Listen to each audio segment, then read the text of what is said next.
video we will discuss and answer the question whether the bull-blooded dog breeds, so the bull breeds in general, will become back to former glory.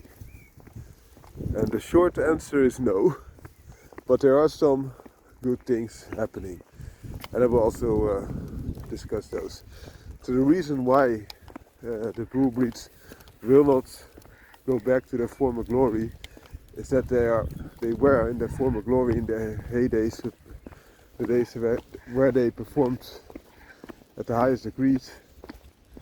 They were gladiator type of dogs, and those situations where gladiator type of dogs are needed are a lot less, but especially culture has changed a lot. While they glorified this in the past, these blood sports, nowadays they just despise it. And technology has changed. In the past you needed a dog to do a lot of the hunting for you, and now a lot of the food is just cultured, including animals. So technology also plays a part. The other thing is the bull blood dog breeds still have a quite docile nature and are very people friendly, also are easy to live with, and those qualities are now being used as pets, and their formidable size and strength, they are now being used to create show dogs with a little bit of intimidation factor, also for example for rap videos or boys in the hood who want a dog that looks the toughest. That also gives rise to, for example, American bullies, which are a lot less driven than American Pit Bull Terrier, but look a lot more solid. I say look because they won't perform a lot more solid, they just look like it. Same with the English Bulldog, French Bulldog of today, which is completely different than the working English Bulldog when it was still a real Bulldog, so to say. So they infused especially pet dog breeds and also selected for size instead of performance. And if you look at the possibilities now that will increase the benefits and the drive and strength of bully type of dogs, you see that a lot of countries are slowly seeing that dogs are getting that ill, so to say. So for example, a lot of the bulldog breeds, I give you an example of the English Bulldog and the French Bulldog, are not able to conceive a baby in a natural way, so they have to be helped, and also are not able to just get the babies into the world by giving birth, because they need cesarean section, otherwise they would also die. It gives you quite an indication how bad it has been, and nowadays they are breeding for a little bit longer nose, but that's not getting them back to former glory, of course. It's just limitedly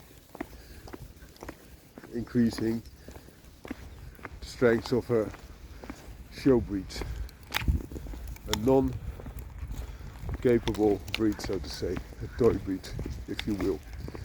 So that's happening. Another thing that is happening is that more people become aware that something is going amiss, and also that there's so much difference as compared to the breeds that were functional, which has risen awareness. And also you see that some people are still, or again, are working their dogs. And they're working their dogs, for example, there's one kind of Corso breed that I know of that still works his dog on hocks or protection work. So this will be a good thing for the future. Same with the band dog programs that breed for functionality, for example American Sentinel K9, Midgard Kennels, SPK9, etc. We are breeding dogs that are still being tested for the protection work. Most dominantly, Sentinel kennels also use some hawk work. And the hawk is quite a capable and strong opponent to begin with, so you have to have at least some capability and courage to engage. There are also some other breeds that are a little bit more modern day, so for example the Dogo Argentino, which was bred for a purpose, and some strains are still being quite capable. Also they are being bred with greyhounds and American Pit Bull Terriers to increase their capability, speed, tenacity, courage, etc. And there are dogs that are still being developed, for example Bull Arab, which is a working bred type of dog, and there are some shifts. So for example, whereas in the past running type of dogs were used, and the running type of dogs also cats were quite courageous and also had some other blood in them, they are being recreated by, for example, bull lurchers. So the most known example and most capable as well is, for example, the Bull Grey, which often carries from the bull side American Pit Bull Terrier blood and from the running dog side Greyhound. And that's a capable running type of Mastiff, which has the most benefits because it can both guard and hunt and is quite speedy instead of only bulky. A little bit like the Bull Arab in Australia, but lighter. Other examples are that people are shifting, for example, for hawk hunting from these running type of Mastiffs towards more terrier type of dogs, such as Haida Terrier. And Haida Terrier is also another trend. So Haida Terrier has a little bit of bull blood, but especially Airedale, and more especially, more specific, even more German hunting terrier blood. But they also are, in my opinion, infusing a little bit more bigger blood as well, which makes them a lot more capable of doing the rough stuff. So the bigger type of blood is that they are increasing the bull amount in their dogs. So you have a dog quite capable of doing the things that in the past also working type of bull blood was doing. And last but not least, you can at least do something for yourself. Huh? You can keep your dogs healthy, fit, etc.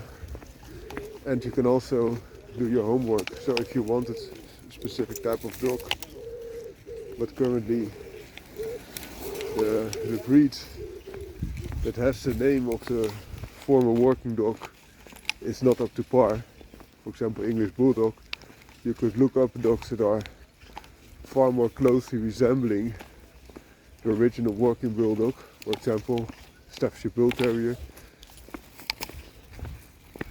And within the Staffordshire Bull Terrier you also have lines that are still being worked more. For example Irish Staffordshire Bull Terrier lines. And then you would have a closer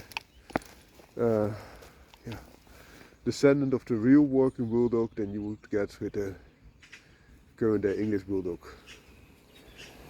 And it's not only the Staffordshire Bull Terrier, but also, for example, American Pit Bull Terrier would be a prime example, or even smaller terriers that go to ground, because in the past they had their working bulldogs, but also very small types of them, and the very small types led to Northumberland Terrier, for example, which was quite close to the pit dogs, but more focused on the smaller side. So for the rat pit, for example, they measured how many rats could be killed in a certain time frame, but divided it by the weight of the dog, so that it favored as small a dog as possible, but still a lot of capabilities, and which led to very small working bulldogs also entering, but especially terrier types.